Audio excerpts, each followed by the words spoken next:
Kayo po ba mga bossing ko ay merong ganito? Ito pa mga bossing ko ay money tree. Ngayon pa mga bossing ko, mainam na meron po kayong ganito, lalo-lalo na kung ang bilang nito mga bossing ko ay 7. Kaya nito, 1, 2, 3, 4, 5, 6, 7. Dapat 7 mga bossing ko kasi ang totoong bilang ng dahon po niya 5 or kaya po 6. Kapag po ito'y nag-7, good sign po yan. Pag nag-8, lalo na good sign.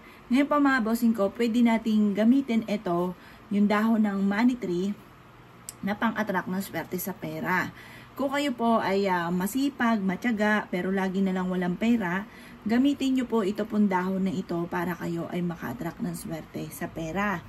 Ang gagawin nyo lamang ay ganere. Kumuha po kayo ng wallet. O, ito yung wallet.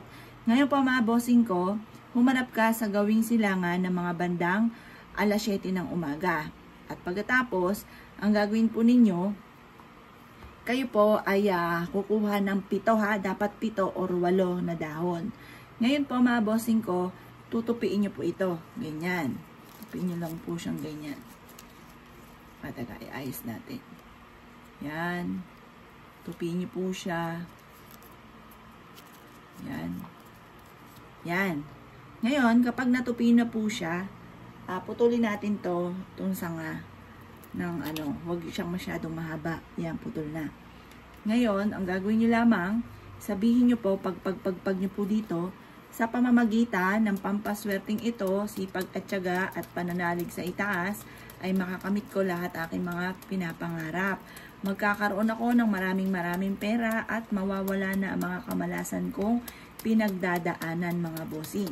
Ngayon pa mga bossing ko, matapos nyo po itong habang pinapagpag nyo, parang inaalis nyo yung malas sa wallet ninyo or sa bag po ninyo mga bossing ko, kayo pa mga bossing ko ay paulit-ulit na nagwi-wish.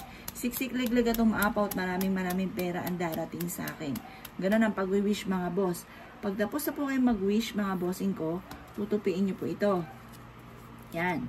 At pagkatapos mga bossing ko, isisik-isik nyo po ito sa wallet po ninyo mga boss. Ngayon, mula ngayon, magkakaroon ako ng maraming pera. Ganun po mga bossing. Tapos, pag ikay bumili, sabihin nyo, manang bayad po. Sasabihin nyo sa isipan ninyo, huwag nyo nang ibuka sa bibig, wala nang makakarinig dapat. Or kaya kung ibubuka nyo, mahinang-mahina na walang kahit sinuman ang nakakarinig. Kasi, ang masaklap, baka may kumontra dyan.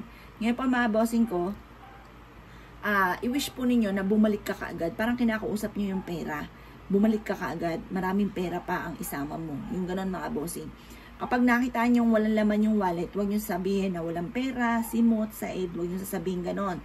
Malas po yun. Dapat sabihin nyo maraming pera ang darating sa akin maya-maya lamang. Ganun po ha mga boss.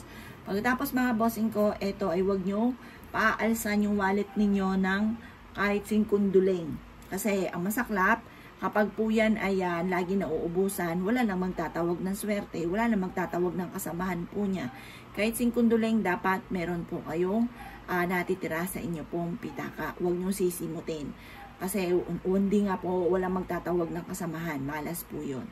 Kung ikinaniwala at naisyo po itong gawin, ay siya mga boss. Good luck po sa inyo po lahat.